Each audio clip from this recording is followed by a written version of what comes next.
Salut François. Bonjour Pablo, ça va? Ça va, ça va. Et toi aussi, ça va bien? Oui. Du coup, comme je l'ai lu dans le journal hier, j'ai l'impression que ça va bien. En tout cas, que tu as plein d'envie, puisque tu as annoncé hier que tu voulais faire une primaire pour la gauche. Hein, on commence direct. Tu voulais faire une primaire pour déterminer un candidat pour la gauche pour 2027 et que tu voulais le gagner. Enfin, même tu prophétises que tu vas En fait, gagner. la vérité, je dis, et j'y vais pour l'emporter. Mais je dirais que c'est secondaire. La question du départage, elle est secondaire. On voit qu'il y a plein de têtes d'affiches qui veulent y aller, qu'à gauche, si on continue, on va se retrouver avec 5, 6, 7, 8 candidatures, on ne sait pas trop comment. Mais je mets la question du départage de côté. Moi, c'est pas mon souci principal. C'est la question du débordement. De comment on fait pour retrouver quelque chose de populaire, de profond dans le pays. Et ça, c'est une constante, je pense, dans mon parcours, que de chercher à faire surgir de l'énergie. C'est pour ça que je parle de primaire geyser, tu sais. Je suis comme un bâton de sourcier qui y va, qui tâtonne. Où est-ce qu'elle est la source? Bon, elle est là, allez, je creuse et puis on voit si ça jaillit. Dans mon parcours, quand je fais merci patron et qu'ensuite il y a Nuit debout, bah voilà, c'est faire surgir au moment de la loi travail. On fait surgir au moment de la fête à Macron, puis ensuite ça déborde avec les gilets jaunes, mais ça c'est pas nous, même si on est dedans. Le soir de la dissolution, quand on dit Front Populaire, c'est en espérant que ça vienne faire sourdre de l'énergie, et de fait c'est ce qui se passe, puisqu'en 24 heures, il y a 400 000 signatures, il va y avoir des manifestations, des pétitions, et qui vont mettre la pression sur les partis pour qu'ils soient débordés d'énergie, qu'ils soient condamnés à s'unir, alors que dedans, il y en avait quand même qui ne le voulaient pas, et qu'à l'arrivée, on ait des belles campagnes partout dans le pays qui ne nous conduisent pas à la victoire, mais qui au moins nous conduisent à la non-défaite le 7 juillet au soir. Et le problème, c'est que... Quoi ? Oui, mais il y a quand même un petit problème, c'est que tu me parles de la primaire pop, tu me parles de ces 400 000 personnes, effectivement, qui ont participé à ce truc. En 24 heures. En 24 heures. Et en 4 jours, on faisait l'union. Ok, mais le problème, c'est que derrière, ça n'a pas accouché. Il n'y a pas le candidat qui a été choisi par la primaire populaire n'a pas été jusqu'à la présidentielle, c'était Christiane Taubira. Et donc, mais ça, tu parles d'autre chose. Ça, tu parles de la primaire populaire. Moi, je te parle du nouveau Front Populaire.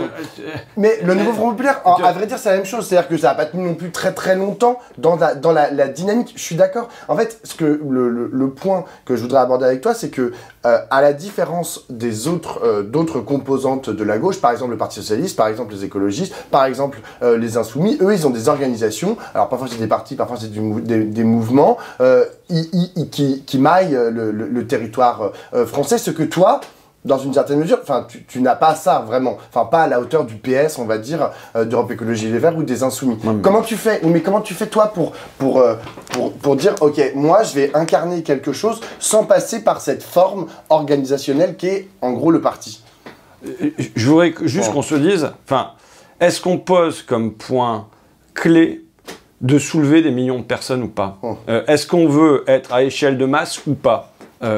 Je respecte les partis, mais quand on regarde l'élection au sein des Verts, c'est 6 à 7 000 votants. Là, le Parti Socialiste, dans son congrès, ça sera 35 000 votants. À l'échelle d'un pays de 67 millions d'habitants, d'un nouveau Front Populaire qui a réuni 9 millions de voix aux dernières élections législatives. Moi, ma question est... qu'on me dise quoi d'autre. Tu sais, pendant des mois, les échanges que j'ai eus avec les camarades autour de moi, c'est pas la primaire, d'accord? Quoi d'autre? Quoi d'autre? Quoi d'autre? Qu'est-ce que vous mettez d'autre pour que on fasse surgir de l'énergie dans le pays, que les gens de gauche ils se reconnaissent, qu'ils s'approprient quelque chose, eux qu'on a mis sur le côté le 7 juillet au soir, en gros, vous avez été voté, c'est bien, maintenant on s'en charge, bon voilà, et avec la conviction qu'autant il peut y avoir des partis irréconciliables, mais qu'aujourd'hui les électeurs de gauche ils sont très réconciliables, et ils ont envie de gagner. Quel chemin nous est proposé pour la victoire? Moi, j'en propose un. Je dis voilà, on fait une primaire, on s'organise pour que, oui, je souhaite que tous les partis en soient, et ceux qui ne seront pas, je pense qu'à la fin, ils le payeront de ne pas être montés dans le train à temps. Mais bon, voilà, donc la porte est ouverte à tout le monde. On a pour objectif d'avoir un bureau de vote physique par canton. Moi, le découpage du canton, tu sais, le bourg, c'est l'endroit où on allait à pied au marché et où on pouvait revenir dans la journée. Donc je crois que l'existence du canton, c'est quelque chose qui est fort en France. Pourquoi? Parce que la gauche, on le sait, il y a des tas d'endroits, de zones géographiques d'où elle a quasi disparu. Et bien là, ça force à se remettre ensemble pour recréer ensemble, rassembler la famille au moins autour de l'organisation de ça et faire que la gauche réexiste partout. Et ça fait que on sort de ça avec pour objectif 2 millions de personnes minimum qui sont allées voter. Ça veut dire 2 millions de personnes qui sont engagées dans le processus, 2 millions de personnes dont on a l'adresse mail, dont on a les coordonnées, qu'on peut amener à se bagarrer avec nous ensuite. Ça fait des points d'appui, et des points d'appui territoriaux aussi, puisqu'on aura construit un bureau de vote physique par... Donc ça fait un tremplin. Sinon, c'est quoi? On a quoi comme aujourd'hui? On a, là, c'est la gauche, elle est condamnée à jouer en 2e division. Comme je suis footballeur, je le dis toujours, moi, mon objectif, c'est de jouer la Ligue des Champions. Donc, si tu me dis pas ça, je te dis d'accord, mais quoi d'autre? C'est pas comme si j'avais été un passionné des primaires depuis des années et des années. Maintenant, à chaque situation historique, il faut une réponse qui soit en fonction des données du moment. Et bien, dans les données du moment, compte tenu de ça, je me dis, la primaire, c'est peut-être, je dis pas là, il n'y a pas la garantie de la réussite, mais c'est peut-être un chemin qui nous permet de retrouver du populaire, de faire surgir des millions de personnes, et derrière, d'avoir un tremplin pour aller vers la victoire. Ce que tu racontes, c'est ce que disait un peu un sondage qu'on a fait avec Harris, que Regard a fait avec Harris, où on montrait que la majorité, l'ultra-majorité des sympathisants de gauche voulaient effectivement un processus pour déterminer un candidat ou une candidate commun pour la présidentielle 2027. Le seul problème, donc toi, c'est ce que tu proposes aussi. La question, c'est comment est-ce que tu organises tous ces gens, les 400 000 personnes du nouveau Front Populaire qui sont sortis pour dire maintenant, nous, on veut une union aux législatives. Comment est-ce que toi, tu vas les faire ressortir en amont de 2027 pour forcer ce processus de la primaire? Parce que pour l'instant, désolé, mais ils sont chez eux. Et les partis, ils sont aussi chez eux. Ils sont là, genre, les Insoumis à préparer la candidature de Jean-Luc Mélenchon, les socialistes, ils sont dans leur congrès, et si c'est pas Olivier Faure, désolé, mais il y a peu de chances que genre ils veulent participer à une primaire ouverte avec les Insoumis. Donc partant de là, tu vois, comment est-ce que toi tu vas motiver? Il y a ta tribune par exemple, tes prises de parole, essaye de motiver les gens. Mais maintenant, concrètement, t'as pas un parti, tu vois, pour dire je vais utiliser. Mais même si j'avais un parti, ça serait un parti à quoi? À 10 000, à 15 000, à 20 000. Je veux même un grand parti comme le Parti Socialiste à 35 000 personnes. À l'échelle du pays, c'est pas assez pour. Donc ça veut dire trouver des alliés. Donc là, c'est le début d'un chemin. Je prétends pas que, je te disais tout à l'heure, je pense pas que le fruit soit mûr, mais il s'agit de le faire mûrir. Il n'est pas à cueillir là. En revanche, je pense que ça répond à un désir profond des gens de gauche. De pouvoir participer au choix, d'être remis dans le processus, d'avoir une voix, et de ne pas pouvoir dire bon, on veut la 6e République, mais partons, pour l'instant vous vous taisez, il n'y a pas de démocratie, c'est pas... Non. Je pense que là, ça répond à une attente. Donc, après, c'est comment on fait surgir cette attente. Je dis quelque part, le soir de la dissolution, il y avait une chance qui était l'urgence, qui était à la fois un malheur parce qu'on n'avait que peu de temps pour agir, mais en même temps ça mettait une pression qui fait que très rapidement la mayonnaise a pris, tu vois. Bon bah là on a un souci, c'est qu'on a à la fois beaucoup et pas beaucoup de temps. Mais il va falloir qu'il y ait des alliés chez les intellectuels, dans les syndicats, dans les associations, évidemment dans les partis, parce que chaque parti finalement a en son sein des identitaires et des unitaires. Bah, il va falloir que les unitaires élèvent leur voix et disent nous, ce qu'on veut, c'est y aller ensemble. Et pour y aller ensemble, ça c'est la question du départage, il nous faut un candidat commun, mais on veut aussi que ça se fasse en mettant en mouvement le pays. Et tu sais, moi, il y a un enjeu là-dedans qui va au-delà de l'élection. Je ne crois pas que jamais la gauche gagne à froid. Elle gagne parce qu'on a réussi à réchauffer le pays, parce qu'il y a eu des luttes sociales, tu vois. Même l'élection de Hollande 2012, elle s'appuie en fin de compte sur le mouvement des retraites contre Sarkozy, fin 2010, qui a mis des millions de personnes dans la rue, et dont dans la tête des gens, c'était bon, on l'a pas eu dans la rue, on l'aura dans les urnes. 81, pour moi, c'est le débouché de mai 68, et 97, Jospin, c'est le débouché de décembre 95, tu vois. Donc, et or là, le problème qu'on a, c'est qu'on a eu un mouvement sur les retraites qui n'a pas eu de débouché. et qui finalement gèle un peu les cœurs, introduit de la résignation, de l'abattement, du découragement, d'autant que ça s'est doublé d'une deuxième désillusion qui a été le non-accès à Matignon pour Lucie Castet, notamment candidate du Nouveau Front Populaire. Donc on est dans ce temps-là. Ben, je pense que quel est le chemin pour remettre les gens en mouvement? Il me semble qu'on me propose quelque chose d'autre. Qu'on me dise quoi d'autre? J'entends. Là, tu dis, on va faire une primaire, tu sais, dans l'interview à Libération, qui va de Poutou à François Hollande. Donc, tu sous-entends, donc c'est une gauche au sens large, au sens même le plus simple du terme. Tous les gens qui se revendiquent de gauche, hop, tu les mets dans la primaire. Est-ce que tu penses que le projet qui doit déboucher, qui doit être porté par le candidat qui aura gagné cette primaire, doit aussi être validé par de Poutou à Hollande? Est-ce que tu crois qu'il peut exister, tu vois, un truc où Hollande et Poutou, ils se mettent d'accord, ils disent « Oh, d'accord, ouais, on est d'accord sur le même projet, quoi. » Je pense qu'il peut y avoir une plateforme commune. Tu sais, moi, je distingue toujours les premiers pas et l'horizon. Je sais quel est mon horizon de société fraternelle, avec la question de l'égalité, pas seulement l'égalité de droit, mais de l'égalité réelle au cœur. Bon. Et il y a les premiers pas. Quelles sont les premières mesures qu'on est capable de mettre en œuvre pour aller dans cette direction et finalement inverser l'histoire?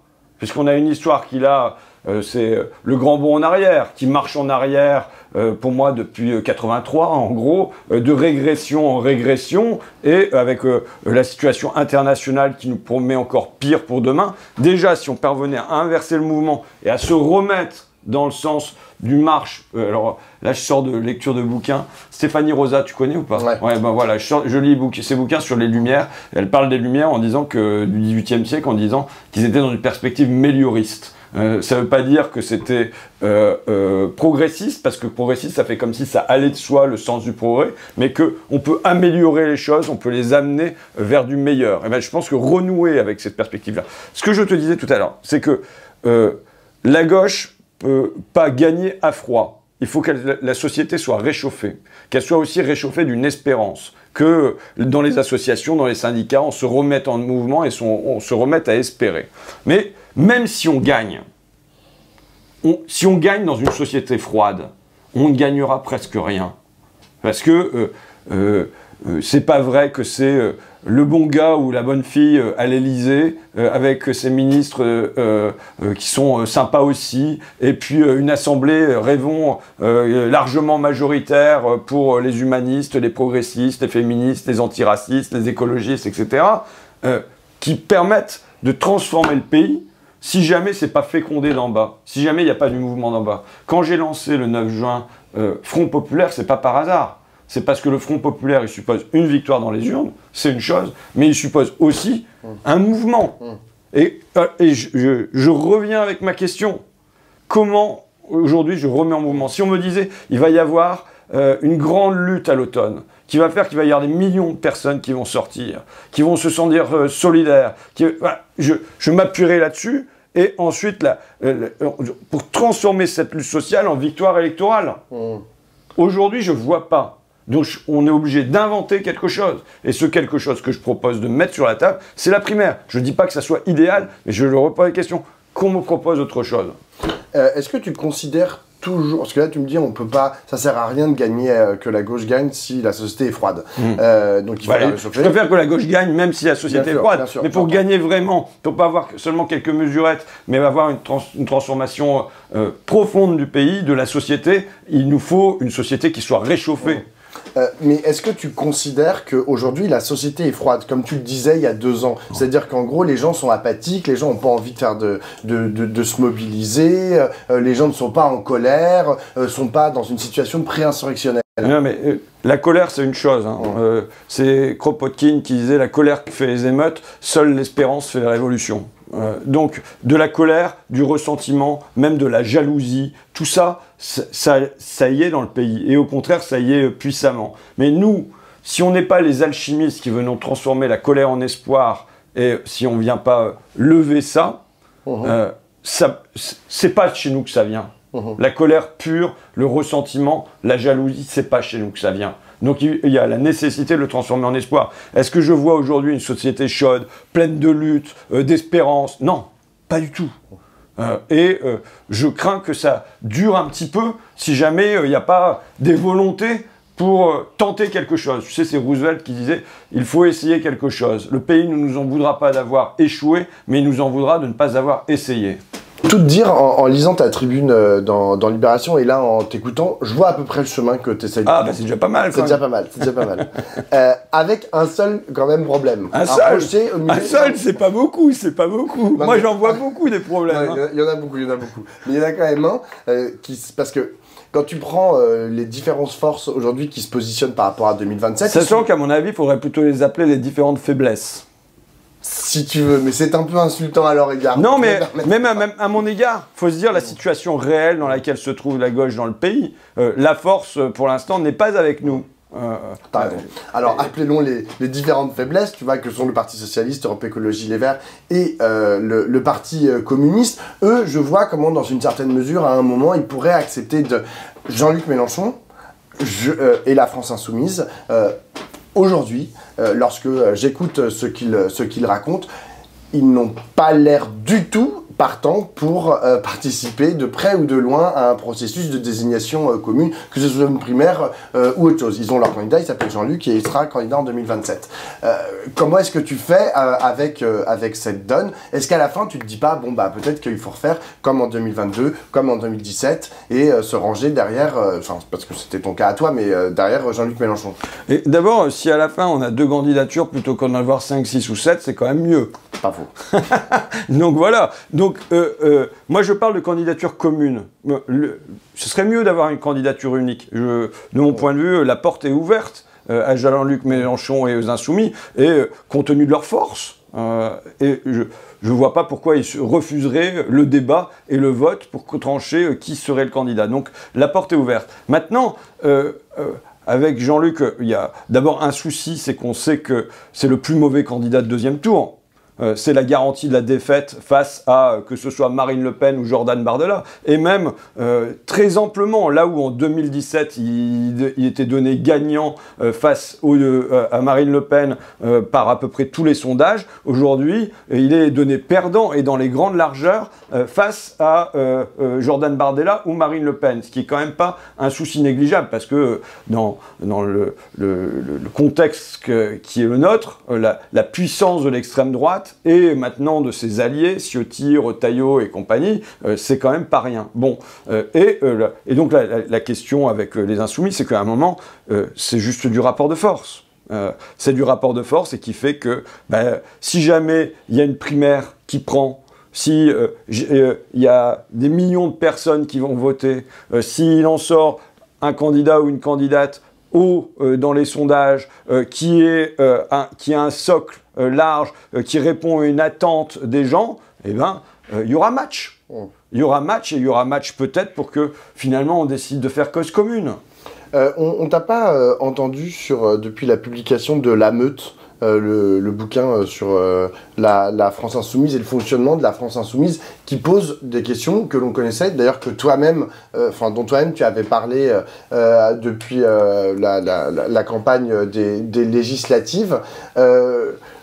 Comment est-ce que, dans le cadre de la gauche, tu vois, d'une réflexion, d'une candidature commune, d'un mouvement commun pour la présidentielle 2027, comment est-ce qu'on fait après la publication d'un livre comme ça? Est-ce que d'après... Parce que là, en fait, il a l'air de pas se changer grand-chose à la France Insoumise dans la façon dont il fonctionne, c'est-à-dire à coup d'intimidation, de harcèlement, de sexisme caractérisé. Enfin, je veux dire, le bouquin est assez à charge et on se dit, mais ils vont pas changer leur façon d'être et on va continuer de les considérer dans l'espace de gauche en leur donnant un espèce de blanc-seing pour continuer à faire ce qu'ils font. Mais je l'ai vécu, je ne l'ai pas lu. Je pense qu'il y a la nécessité de mélanger les cultures et que la culture hyper hiérarchique, charismatique, par le chef qui décide à peu près tout, entouré de quelques lieutenants, se mélange à d'autres cultures beaucoup plus basistes, mais parfois aussi beaucoup moins efficaces. Et donc, moi, je considérais que quand il y avait le mélange de toutes les gauches, c'était une bonne chose, parce que on avait d'un côté les insoumis qui pensaient par l'État et rien que par l'État, et finalement assez peu par la société. C'est la question du rapport entre le pouvoir politique et le pays. Et est-ce que le pouvoir politique peut se dissocier du pays et tout décider pour lui? Je crois pas. Avec d'autres cultures plus communalistes, plus associatives, qui pensent que ça doit venir d'en bas, mais je dis pas que c'est tous des gentils colibris, mais avec la limite de ça aussi. Et donc, il faut qu'il y ait la conjonction des deux, la rencontre d'une animation par le bas avec la volonté de conquérir l'appareil d'État et d'en faire quelque chose, mais on en fera quelque chose que si jamais ça mûrit par en bas. Bon, et puis tu sais, on dit tout ça, mais il fut un temps où la gauche s'est réunie malgré un parti socialiste qui n'avait pas été clair du tout sur les colonies, hein, François Mitterrand qui en était à l'époque ministre, et de l'autre côté, un parti communiste qui était sous la dépendance de l'Union soviétique. Et malgré tout, ça s'est fait. Et ça a permis la victoire, au moins dans les urnes. Je regrette qu'en mai 81, il n'y ait pas eu des luttes sociales, du mouvement qui aurait permis peut-être de gagner davantage à ce moment-là, quoi. C'est le problème de mai 68. Mai 68, on a eu la rue, on n'a pas eu les urnes. Le problème de mai 81, c'est qu'on a eu les urnes, on n'a pas eu la rue. L'avantage du Front populaire de 36, c'est qu'on a eu les urnes et la rue. J'ai une question, c'est quoi les jalons là que tu te mets dans les mois à venir? Il y a notamment la proposition de Lucie Castet que tout le monde se retrouve après le congrès des socialistes, c'est-à-dire au début du mois de juillet. Est-ce que tu as participé à cette réunion? J'ai dit oui déjà, mais j'avais annoncé il y a quelques temps qu'il se déroulera le 2 juillet. Il va y avoir le congrès du Parti socialiste, il va y avoir ce que les Verts racontent, il va y avoir qu'est-ce qui se passe chez les communistes. Le maire de Montreuil, Patrice Bessac, a dit qu'ils étaient favorables à une primaire. Il faut qu'il y ait une multiplication de voix comme ça qui disent voilà, nous on veut ça. Et qu'il y a quelque part une libération de cette parole-là et qui ambiance un peu pour faire mûrir, je veux le dire. On a un temps qui est limité, mais qui nous permet aussi de faire mûrir les choses sans les précipiter. Et donc, j'irai à la réunion du 2 juillet, de Lucie Castet, dont il ne faut pas, à mon sens, faire l'alpha et l'oméga. Il ne faudrait pas qu'on en tire la conclusion que parce que là, il y aurait une déception, ça serait fini pour toujours. Non. Et donc, il faut faire avec les gens qui ont envie de faire. Tu vois, il faut trouver les 400 000 qui ont signé la pétition en 24 heures, mais aussi tous les intellectuels qui disent voilà, il faut s'unir. Enfin, il va falloir faire avec ceux qui ont envie de faire. Et je suis convaincu que dans tous les partis, il y aura des unitaires qui auront envie de faire. Et il faudra faire avec ça. Il faudra faire avec les anciens de la primaire populaire qui voient ce qu'ils ont raté, ce qu'ils ont tenté et qui en tirent des conclusions et qui ont encore envie d'animer. Tu sais, animer, ça veut dire réveiller les âmes. Bon, il y a un côté aujourd'hui où il faut réussir à réveiller le pays, à réveiller la gauche, à rendre de l'espoir. J'ai une dernière question, François. C'est quoi la deadline? C'est quand, à partir du moment où tu vas dire, voilà, j'ai tout essayé, j'ai essayé de mettre en place cette primaire. Primaire, t'es pas le premier à en parler, hein. Ça fait longtemps qu'on nous parle de la primaire pour 2027, et pour l'instant, on n'a jamais vu concrètement la chose se mettre en place. La primaire se fera. Ah oui, mais ça peut être une primaire sauvage au premier tour, c'est ça que tu vas me dire? La primaire Non, la primaire se fera. La primaire se fera. Elle sera organisée. J'aimerais qu'elle soit la plus large, la plus puissante, la plus motivante, la plus populaire, la plus embrassante possible. Et pour ça, plus il y aura d'alliés et plus il y aura de partis alliés pour le mener, et mieux ce sera. Mais la primaire se fera. Parce qu'il y a un profond désir aujourd'hui, je suis sûr de tes spectateurs là, derrière leur écran, que ça existe. Donc ça existera. Il faut que l'ambition, c'est que ça ait le plus d'ampleur possible. Mais ça se fera. Alors moi, le calendrier que je souhaite, que j'aimais, c'est un calendrier classique. Après les municipales, on annonce les candidatures et avec des clauses. Il ne faut pas déconner 150 candidats hein, quand même hein, à cette primaire. Et donc, bah voilà, je propose qu'il y ait 100 000 signatures à recueillir. Je propose qu'il y ait 250 maires. Voilà, qu'il y ait quelques conditions pour franchir le seuil d'être candidat. On vote à l'automne. Pourquoi je me donne ce temps-là? Parce que le souhait, c'est pas de faire un départage, c'est d'obtenir un débordement, qu'on ait des millions de personnes qui se reconnaissent, du métallo d'Arcelor à la femme de ménage d'Amiens Nord, de l'auxiliaire de vie qui se fatigue au cariste de Martigues. Oui, je travaille mes rimes. Mais donc, c'est voilà, qu'on arrive à embrasser l'argent de pays, aussi parce que ça peut être, pour nous, la chance de remettre des idées de gauche dans le débat public. Là, on subit. Tu vois, aujourd'hui, c'est le Conseil de défense d'Emmanuel Macron sur les frères musulmans. Je ne dis pas que ça soit un sujet. Est-ce que ça devait être monté au niveau d'un Conseil de défense comme si on était en guerre? Ça veut dire la volonté d'en faire de la polémique, de la politique. Ça dit autre chose. Et ça va habiter le débat public aujourd'hui, demain, après-demain, bien plus que les questions d'héritage. Qu'est-ce qu'on fait avec les 400 milliards d'euros qui passent d'une génération à la suivante, qui sont en fait hyper concentrés sur le haut du panier en France? Enfin, comment il y a de l'argent, il y en a, qu'est-ce qu'on en fait? Enfin, tu vois, ces questions-là, je pense qu'une primaire, c'est le moment d'animation, d'agitation, d'idées de gauche dans le débat public et qu'on fasse à la fois déborder parce qu'il y a plein de gens qui s'en saisissent et qu'on fasse déborder parce que ça vient dans le débat public. Et le fait que ça arrive juste après les municipales, t'as pas peur que tout le monde soit déprimé, puisque là, vu comment c'est parti, tout le monde a l'air de vouloir partir dans son coin au municipal et ça n'augure rien de bon quant au mais tu sais, il y a plein de... on peut lister... Ça peut être, non mais tu vois, ça peut être un mode d'esprit de lister toutes les contraintes qu'il y a, tous les obstacles, et il ne faut pas les négliger, il faut les prendre en compte, mais il faut se dire, ma volonté est là, et là où il y a une volonté, il y a un chemin. Tu vois, et simplement, je le demande, je le dis vraiment, quoi d'autre? Donc voilà, je pense que là, il y a un chemin possible pour remettre des millions de gens en mouvement, et que sur ce mouvement-là, ça nous serve de tremplin pour faire décoller, quoi. Et justement, parce que on est dans ce petit marécage de micro-calculs, de machins, de trucs, on s'emmerde en plus. Est-ce qu'on s'emmerde? On s'emmerde. On s'emmerde. Je suis d'accord avec toi. On s'emmerde, quoi. Bon, au moins, là, on a un truc où on va essayer de créer un effet de souffle, où on s'emmerde pas, où on met de la joie, où il y a des idées, où on retrouve les gens. Enfin, on essaye. Allez, c'est parti. On y va. Au l'équerre, merci beaucoup François. Et franchement, j'ai qu'à te souhaiter tout le meilleur. C'est pas à moi, c'est à nous souhaiter. Non, mais à nous souhaiter collectivement. Voilà. Allez. Ciao.